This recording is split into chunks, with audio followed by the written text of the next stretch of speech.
Okay guys, we're gonna do some latex work with pixel blading. So the first thing to know is you basically just want to space these out more than normal.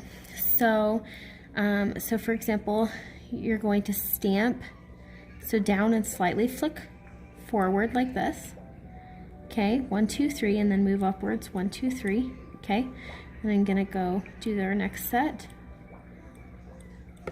Okay, and our next 1, 2, 3, 1, 2, 2, 3, 1, 2, 2, 3, 1, 2, 2, 3, 1, 2.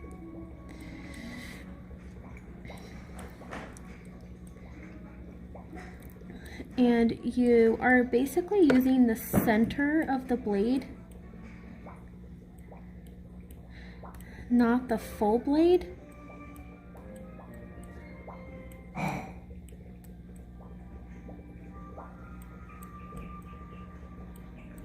But literally all you're doing is your same microblading patterns, but instead of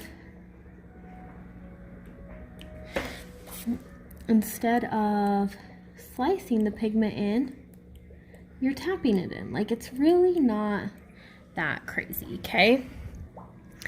So just gonna continue on here.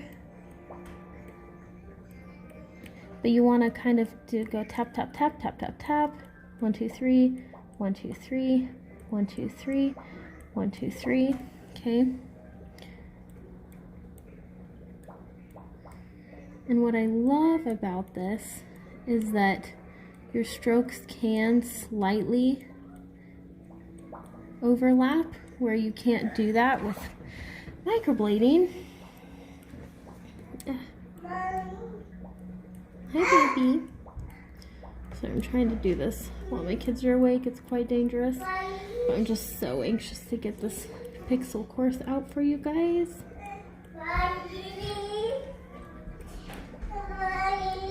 Baby, what'd you grab? Oh, it doesn't work. It's broken. What do you want, sweetheart? It's broken, baby. And I'm doing this at a little bit of an angle so you can see what I'm doing, but you should make sure that your blade is completely up and down when you're doing it. Mommy's busy, sweetheart. Where's your I have to show you this because this is kind of funny. This is literally what my child just brought me. An entire keyboard. He was like, please fix this. Baby, we need to get some batteries, okay? We can't, batteries. We can't do that right now. Why? So, why? Because we'll have to go buy some batteries. Okay, so through this center, what you can do is then add more density in the center.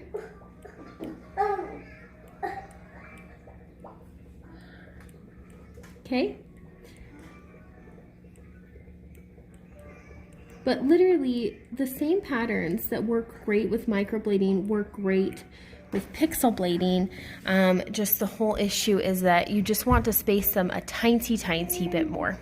So I'm going to go ahead and just do one more pattern here. We'll go ahead and do a downward flowing brow for this one. You're okay, baby. Sorry. That my kid is like a part of this. It's hilarious, but seriously, mom life over here, guys. And ignore my fingernails that need like a sander. Okay, never mind. We'll do this with a kid on my lap. No. Sit down. Get down. Xander, get down. Thank you. No. Okay. Owie, I'll baby. Go ahead and do the owie strokes. You'll get an owie. No touch. But yeah, just practice this on latex. So the main thing to know is that, baby, shh. The main thing to know is that you want to space your strokes just a tiny bit more, and that when you're doing this on human skin, that it's not going to show super well on your first pass. So you've got to just like, basically you're really going to be laying in your strokes on your second and third pass. Like it's just hard. I don't know what to tell you. Like the color is so light because you're actually implanting it underneath the skin and you're not breaking that top layer. You don't get to see that crevice like you do with microblading. So the main thing to know is that you just have to be like really careful in seeing your first pass, or you can something that I've learned that kind of makes it nice and easy is to just the first pass basically. I'll show you on this next brow, but kind of just build in some pigment and then really worried about getting your strokes in your second and third pass. Sander. But as long as you're following their hair flow, you don't have to super stress about it, like, because you don't have to worry about them not being able to cross over, etc. So there's just another simple pattern, but literally anything you do that would look good with microblading, this is going to be similar. So if you want to add some shading underneath here, what's wrong, baby? what's so great about this too is after you do these patterns, then you can just go in and go 1, 2, 3, 1, 2, 3, 1, 2, 3, and get a really nice crisp underline. And then you can even work up, kind of ever so slightly moving up and then tapering off to give more fullness through that bottom. Or of course you can shade through the whole brow, and it just gives it a really soft textured look. Shading, you don't want to prick in the same spot twice, so you want to just continually move the blade, like usually 1 or 2 blade widths up from there.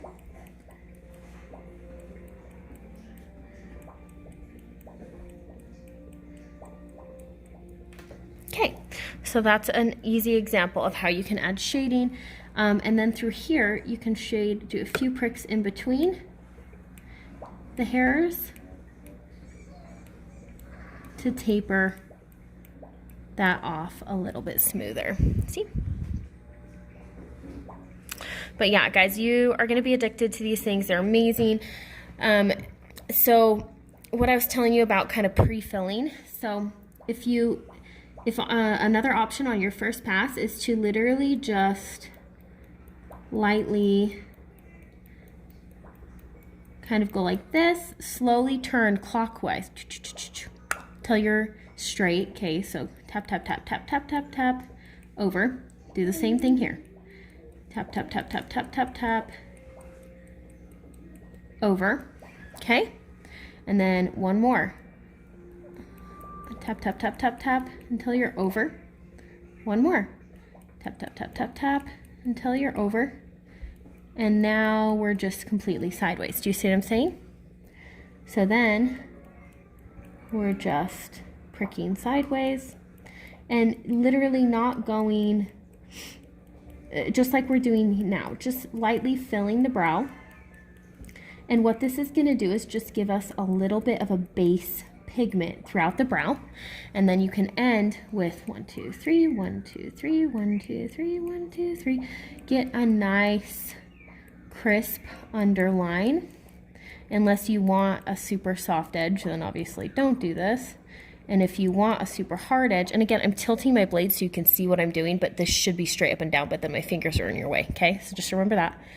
But straight up and down and prick, prick, prick. But you can even outline the top as well. But then once you get this base in, then you can go through, and if you then prick, prick, prick, prick, prick, prick, prick, prick, and put in your strokes, they pigment up way easier. I did not figure out this trick until I had already filmed like all of my pixelblading videos. So I don't do this trick in my pixelblading videos. And you'll see, like, I can still find my same strokes and go over them. And sometimes I even tell you in the video, like, okay, I can't really see my strokes. No big, I followed the hair flow pattern, so I'm just gonna lay in some strokes again, but without fail, and you'll see in the videos, but on that second pass, when I lay in my strokes, you can see them so much easier. So this is my trick I figured out with pixelblading, is that for some reason that second pass, once the skin has began to be opened, it just takes so much better.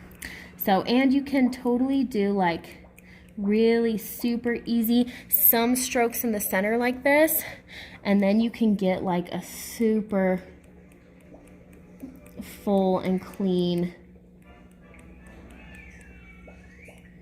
you know, ombre brow, but with a lot of texture.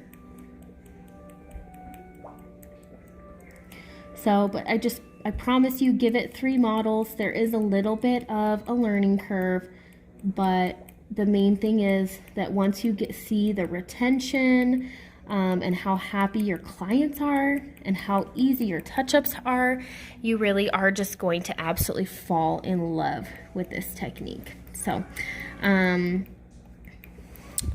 there we go. So those are 3 brow examples you can do. So like a traditional makeup blading look, kind of an ombre brow with some strokes at the beginning, and then like a classic combo brow. I left this one, again, more natural on the top and nice and more pigmented and crisp on the bottom. But I hope this helps, and just send me your latex work. Well, obviously, if you paid for the certificate one, send me your latex work, send me your first 2 models, and then after I see that your work is doing good, we'll go ahead and get you your certificate. So thanks so much. You're gonna love this, and just let me know if you have any questions. Okay, bye.